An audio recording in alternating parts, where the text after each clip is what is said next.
Hello and welcome to this very special broadcast from Ukraine. We are with the Ukrainian Reserve Forces as they train today, and we'll bring you up to speed with what's happening in this conflict as both sides, the Russian military and the NATO troops deployed in Europe, and of course the Ukrainian military getting ready for what may be an invasion.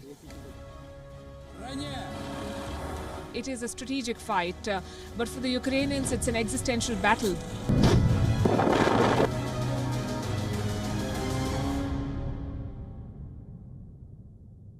It's not just the armed forces who are training for war here. Even regular civilians who become a part of the reserve forces are preparing to take on the mighty Russian military. Mariana Zaglo, mother of three, is readying her long rifle. She signed up 2 years ago to be in the reserves and has undergone sniper training. This 52-year-old defense reservist insists she is willing to fight to defend her country. I am a soldier now, and of course I must follow orders. Whatever the order is, I will follow it.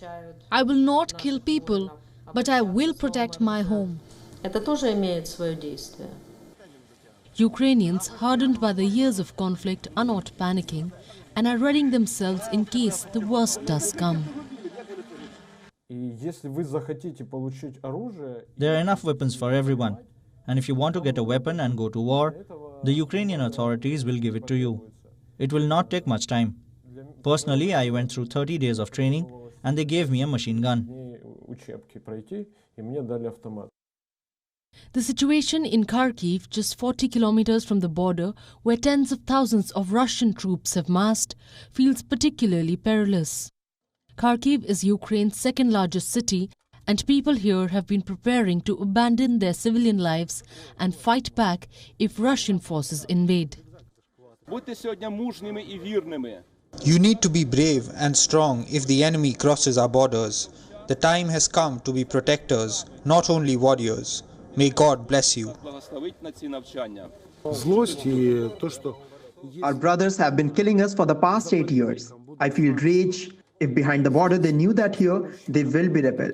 They would not dare come here because they would understand Grozny will seem like a childish thing. Members of a Ukrainian paramilitary unit have begun training civilian volunteers in the capital city in case of an invasion.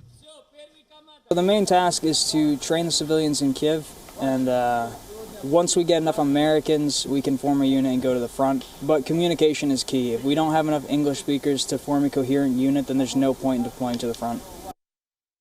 The Georgian Legion, formed in large part by ethnic Georgian volunteers to fight against Russian aggression in Ukraine in 2014, now includes people of various nationalities. I'm here for the reason why all these guys are here. At the same time, we're all here to fight against the Russian aggression, and the main thing is that we're here to support this country and to help them to get through this fight for their freedom and for their rights that they want out of this Russian tyranny and barbarian regime that they use, especially with the Ukrainian people that they have been murdering and doing a lot of bad things the last 8 years. There are growing calls in Washington for the United States to support a potential Ukrainian insurgency. While Russia's forces are larger and more powerful than Ukraine's, an insurgency supported by US-funded arms and training could deter a full-scale invasion. WION is now available in your country. Download the app now and get all the news on the move.